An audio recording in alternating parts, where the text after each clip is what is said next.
નમસ્તે મારા વહાલા વિદ્યાર્થી મિત્રો, તમારું હાર્દિક સ્વાગત છે. આજે વાત કરીશું ધોરણ 8 અને વિષય વિજ્ઞાનના ચેપ્ટર નંબર 1 પાક ઉત્પાદન અને વ્યવસ્થાપનનું સંપૂર્ણ સોલ્યુશન મેળવીશું. એ પહેલા ચેનલની અંદર પ્રથમ વખત આવ્યા છો તો મિત્રો ચેનલને ખાસ સબસ્ક્રાઇબ કરી તમારા સાથી મિત્રો જે અભ્યાસ કરી રહ્યા છે તેમના સુધી અમારા વિડીયોની લિંક શેર કરવા માટે તમને નમ્ર વિનંતી છે. અમારો વિડીયો તમને જો પસંદ આવે તો લાઇકનું બટન અવશ્ય દબાવી દેવું. પાઠ્યપુસ્તકના સ્વાધ્યાયના પ્રશ્ન નંબર 1ની વાત કરીશું. યોગ્ય શબ્દો પસંદ કરી ખાલી જગ્યાની પૂર્તતા કરો, એટલે કે ખાલી જગ્યા પૂરવાની છે. એક સ્થાન ઉપર એક જ પ્રકારની મોટી માત્રામાં ઉછેરવામાં આવતા છોડને તો મિત્રો પાક કહે છે. પાક ઉગાડતા એટલે કે રોપતા પહેલા પ્રથમ પગલું જમીનની તૈયારી હોય છે. ક્ષતિગ્રસ્ત બીજ પાણીની સપાટી ઉપર તરવા લાગે છે. પાક ઉગાડવા માટે પર્યાપ્ત સૂર્યનો પ્રકાશ તેમજ જમીનમાંથી પાણી અને ખાલી જગ્યા તો પોષક દ્રવ્યો આવશ્યક છે. મિત્રો, પ્રશ્ન નંબર 2 કોલમ એ અને કોલમ બીની અંદર આપેલા શબ્દો જે છે તેને આપણે શબ્દો સાથે જોડવાના છે. તો વિદ્યાર્થી મિત્રો, આપણે જોડીશું. પેલું છે ખરીફ પાક, તો એને આપણે જોડવાના છે ઈ સાથે. ડાંગર અને મકાઈ આવશે. રવિ પાક, તો એને આપણે જોડીશું ડી સાથે. ઘઉં, ચણા અને વટાણા. રાસાયણિક ખાતર તો આવશે યુરિયા અને સુપર ફોસ્ફેટ, એટલે મિત્રો બી આવશે. છાણિયું ખાતર, તો એની અંદર સાચો જવાબ આવશે સી. પ્રાણીનો મળ, ગાયનું છાણ, મૂત્ર અને વનસ્પતિનો નકામો કચરો. પ્રશ્ન નંબર 3 નીચેના દરેકના બે ઉદાહરણ આપો. ખરીફ પાક તો મગફળીને ડાંગર આવશે મિત્રો. રવિ પાક તો ઘઉં અને રાઈ આવશે. નીચેના દરેક ઉપર તમારા શબ્દોની અંદર એક એક ફકરો લખવાનો છે. ભૂમિને તૈયાર કરવી, રોપણી, નિંદામણ અને થ્રેશિંગ.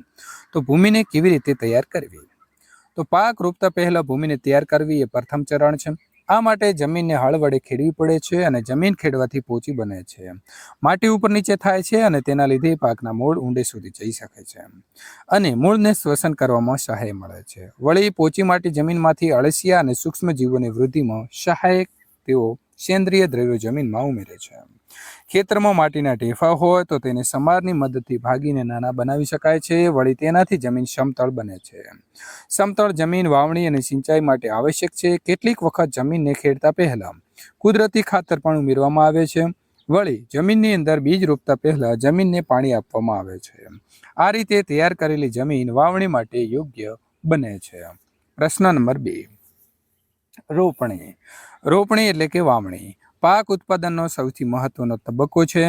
વાવણી પહેલા સારી ગુણવત્તાવાળા સ્વચ્છ અને તંદુરસ્ત બીજની પસંદગી કરવામાં આવે છે. ખેડૂત સારી ઉપજ પ્રાપ્ત કરવાવાળા બીજને પ્રાથમિકતા આપે છે. પરંપરાગત રીતે બીજની વાવણી કરવા માટે વાપરવામાં આવતું ઓજાર ગળણી આકારનું હોય છે, જેને ઓરણી કહેવાય છે. બીજને ગળણીની અંદર નાખવાથી તે ધારદાર અણીવાળા છેડાયુક્ત 2 કે 3 પાઇપમાંથી પસાર થાય છે અને તે આ છેડાઓ માટીમાં ખૂંપીને તે બીજનું સ્થાપન એટલે કે વાવેતર કરે છે. આજના જમાનામાં ટ્રેક્ટર દ્વારા સંચાલિત વાવણીઓ, જેને આપણે ઇંગ્લિશમાં સીડ ડ્રીલનો ઉપયોગ થાય છે. તેના દ્વારા બીજની અંદર સમાન અંતર અને ઊંડાઈ બની રહે છે.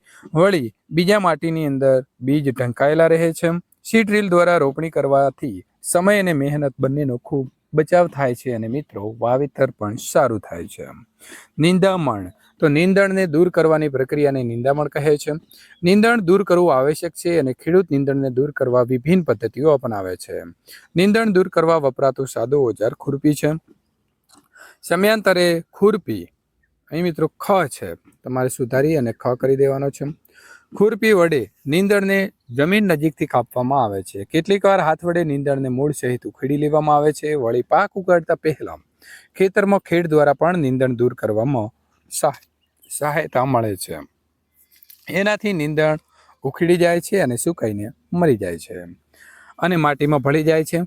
વાવણીમાં વાવણીયાનો ઉપયોગ વખતે પણ નીંદણ દૂર થાય છે. નીંદણને કેટલાક રસાયણોની મદદ વડે પણ દૂર કરવામાં આવે છે, જેને આપણે નીંદણનાશક તરીકે ઓળખીશું. 2 4D એ નીંદણનાશક છે.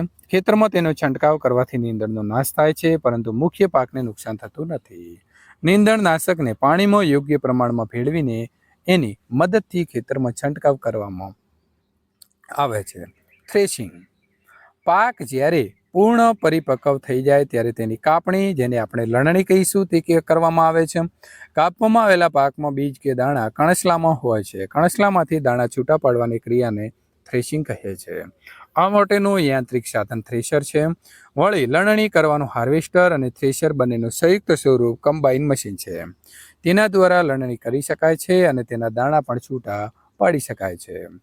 પ્રશ્ન નંબર 5, સમજાવો કે કૃત્રિમ ખાતર કઈ રીતે કુદરતી ખાતરથી અલગ પડે છે. તો કૃત્રિમ ખાતર રાસાયણિક પદાર્થ છે, જ્યારે કુદરતી ખાતર એ પ્રાકૃતિક પદાર્થ છે, જે છાણ તેમજ વનસ્પતિના અવશેષોના વિઘટનથી મળતો કાર્બનિક પદાર્થમાંથી બને છે. કૃત્રિમ ખાતરનું નિર્માણ કારખાનામાં થાય છે, જ્યારે કુદરતી ખાતર ખેતરમાં અથવા તો ઘર આંગણે બનાવી શકાય છે. કૃત્રિમ ખાતરથી જમીનને સેન્દ્રિય પદાર્થો પ્રાપ્ત થતા નથી, જ્યારે કુદરતી ખાતરથી જમીનને ભરપૂર માત્રામાં સેન્દ્રિય પદાર્થ પ્રાપ્ત થાય છે. કૃત્રિમ ખાતર જમીનનું બંધારણ બગાડે છે. તે રાસાયણિક પદાર્થો હોવાથી જળ પ્રદૂષણ અને ભૂમિ પ્રદૂષણ કરે છે, જ્યારે કુદરતી ખાતર જમીનનું બંધારણ સુધારે છે. કૃત્રિમ ખાતરના રાસાયણિક પદાર્થો પાણીમાં દ્રવ્ય હોવાથી પાકને પોષક તત્વો તરત જ અસર કરે છે અને પરિણામે તે જલ્દી વપરાઈ જાય છે. પરિણામે કૃત્રિમ ખાતર દર વર્ષે નાખવો પડે છે, જ્યારે કુદરતી ખાતર પાણીમાં અલ્પ દ્રાવ્ય છે.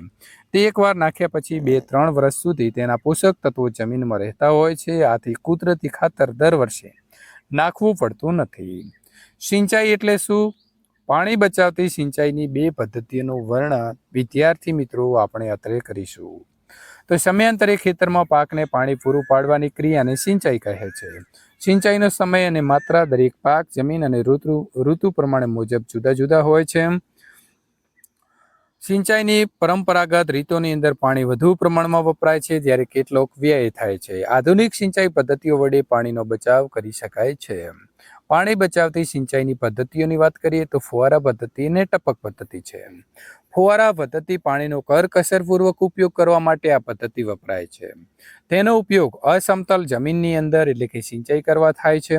ફુવારા પદ્ધતિની અંદર ખેતરમાં મુખ્ય પાઇપ સાથે બીજી નાની પાઇપો જોડી થોડા અંતરે ફુવારો જોડવામાં આવે છે. ઊંચી ટાંકી અથવા તો પંપ દ્વારા મુખ્ય પાઇપમાં દબાણપૂર્વક પાણી પસાર કરવામાં આવે છે, જેથી ફુવારા મારફતે વરસાદની જેમ પાણી જે છે તે પાકને મળી રહે છે. પાણી દ્વારા પોષક તત્વો તેમજ જંતુનાશકનો છંટકાવ પણ આ પદ્ધતિથી કરી શકાય છે. આ પદ્ધતિથી માનવ શ્રમની તેમજ પાણીની બચત થઈ શકે છે. તે રેતાળ જમીન માટે ખૂબ ઉપયોગી છે.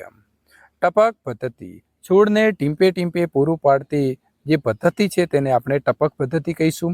તેમાં એક ઊંચી ટાંકીમાં ભરેલું પાણી અથવા પંપ દ્વારા દબાણ આપીને મુખ્ય પાઇપ દ્વારા ખેતરમાં લાવવામાં આવે છે. મુખ્ય પાઇપની શાખાઓ અને ઉપશાખાઓ પાડી પાઇપને નિયત અંતરે પાણી જવા માટે ડ્રોપર લગાડેલા હોય છે. ડ્રોપર બહુ થોડા પ્રમાણમાં પાણી બહાર જવા દે છે, જે છોડના મૂળ પાસે ટપકે છે. આ પદ્ધતિ પાણીની અછતવાળા પ્રદેશોમાં આશીર્વાદરૂપ છે. ફળ આપતી વનસ્પતિના બગીચા તેમજ વૃક્ષોને પાણી આપવાની આ સર્વોત્તમ પદ્ધતિ છે. પ્રશ્ન નંબર મિત્રો 7, જો ઘઉંને ખરીફ ઋતુમાં ઉગાડવામાં આવે તો શું થશે? ચર્ચા કરો. ઘઉં એ રવિ પાક છે. તેને સૂકું અને ઠંડુ હવામાન જોઈએ છે. જો ઘઉંને ખરીફ ઋતુ એટલે કે ચોમાસાની ઋતુમાં ઉગાડવામાં આવે તો ભેજવાળું હવામાન અને વધુ વરસાદ મળે, જે તેને અનુકૂળ આવે નહીં. આથી ચોમાસામાં વાવેલા ઘઉંનું ઉત્પાદન સારું થાય નહીં. વળી ઘઉંનો છોડ તંદુરસ્ત રહી શકે નહીં. તેથી ઘઉંને ખરીફ ઋતુની અંદર ઉગાડવામાં આવતા નથી.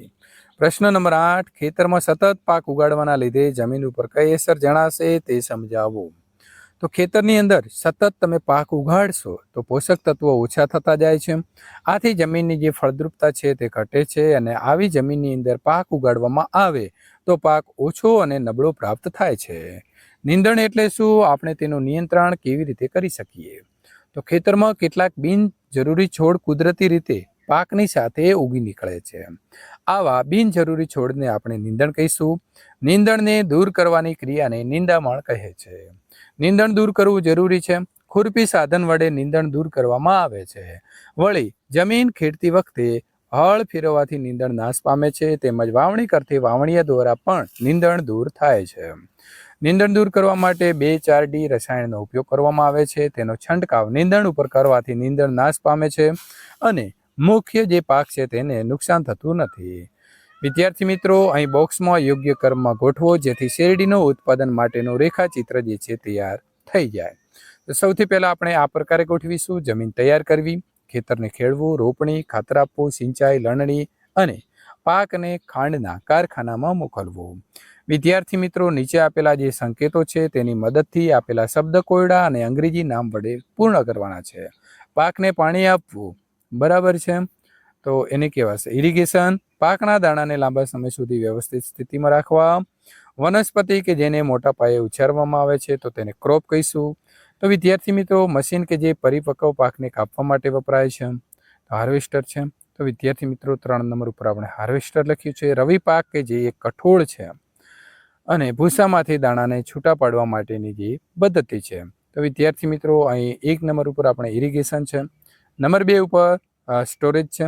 Number 3 harvester. 4ની અંદર મિત્રો આવશે ગ્રામ. 5ની અંદર ક્રોપ અને 6 જે છે તેની અંદર આપણે આ પ્રકારે જવાબ જે છે તે લખવાના રહેશે. વિદ્યાર્થી મિત્રો, અહીં સંપૂર્ણ સોલ્યુશન પૂર્ણ થાય છે. આ પ્રકારના સોલ્યુશન મેળવવા માટે ચેનલને ખાસ સબસ્ક્રાઇબ કરી તમારા મિત્રો સુધી આ વિડીયોને શેર કરવાનું ભૂલશો નહીં.